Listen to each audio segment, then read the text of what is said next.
আসসালামু আলাইকুম। তার একটা নতুন ভিডিও নিয়ে আসলাম। যেহেতু এখন ঈদ মৌসুম চলছে, তো তারশিপ 2 লঞ্চটি আমাদের লঞ্চ অতিক্রম করে চলে যাচ্ছে। যেহেতু এত স্পিড মাস্টার তারশিপ 2 চালাচ্ছে হাতিয়া মনপুরের উদ্দেশ্যে, এখনই ফতুল্লা রেলওয়ে অতিক্রম করে চলে যাচ্ছে। যেহেতু আমরা সামনে আমাদের ঘাট আছে ফতুল্লা, আমরা জামালহাট থেকে ভিডিও ধারণ করা হয়েছে। যেহেতু তারপরও জামালহাটও আর তারশিপ 2 ভালো একটা রেঞ্জ গতি চলছে। এই গতি নিয়ে হাতিয়া মোহনপুরের উদ্দেশ্যে চলে যাচ্ছে তারশিপ 2 লঞ্চটি। তারশিপ কোম্পানি আসলে খুব ভালো সার্ভিস দিয়ে থাকে হাতিয়া মোহনপুরের উদ্দেশ্যে।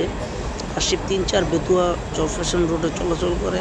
তারশিপ 1-2 যেহেতু মোহনপুরা হাতিয়া মোহনপুরের উদ্দেশ্যে যেহেতু চলে থাকে তারশিপ 2 লঞ্চটি, তারশিপ 2 লঞ্চটি আসলে খুব গতিমান। সেই লঞ্চ এইসব লঞ্চ এতগুলো যেহেতু চলাচল করে, তাদের স্পিড নিয়ে চলতে হয়।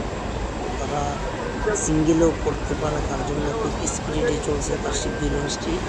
আমাদের অতিক্রম চলে যাচ্ছে হাতিয়া মোহনপুরের উদ্দেশ্যে। তো ধন্যবাদ, সবাই ভালো থাকুন, আল্লাহ হাফেজ।